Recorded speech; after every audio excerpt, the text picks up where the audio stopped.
సముద్రం Yalala. Box office దగ్గర 10 రోజులలో ఊహకందని రేంజ్లో ఊచకొత్తకొచ్చిన యంగ్ టైగర్ ఎన్టీఆర్ నటించిన లేటెస్ట్ మూవీనే దేవరా. ఎక్సలెంట్ ప్రాఫిట్తో దుమ్ము దుమారం లేపుతూ దూసుకుపోతూ ఉండగా సినిమా తెలుగు రాష్ట్రాలలో పాటు హిందీ మరియు కర్ణాటకలో ఎక్సలెంట్గా ట్రెండ్ను చూపెడుతూ దుమ్ము దుమారము లేపుతుంది. ఈ సినిమా బాక్స్ ఆఫీస్ దగ్గర 11 రోజులు కంప్లీట్ అయ్యేసరికి బాక్స్ ఆఫీస్ దగ్గర భారీ కలెక్షన్లను రాబట్టింది. అదేవిధంగా దసరా సెలవుకు పిల్లలు అలాగే స్టూడెంట్స్కి స్టార్ట్ అవ్వడంతో ఆ ఇంపాక్ట్ వలన సినిమా నార్మల్ వర్కింగ్ డేలో కూడా ఒక రేంజ్లో కలెక్షన్లను రాబడుతుంది.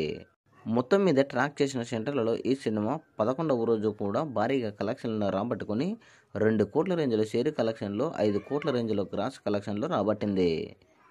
మొత్తానికి 12 రోజులు కంప్లీట్ అయ్యేసరికి ఈ యొక్క చిత్రము బాక్స్ ఆఫీస్ దగ్గర 225 కోట్ల రేంజ్లో షేర్ కలెక్షన్లు, 475 కోట్ల రేంజ్లో గ్రాస్ కలెక్షన్లు రాబట్టి 500 కోట్ల వైపు పరుగులు పెడుతుంది.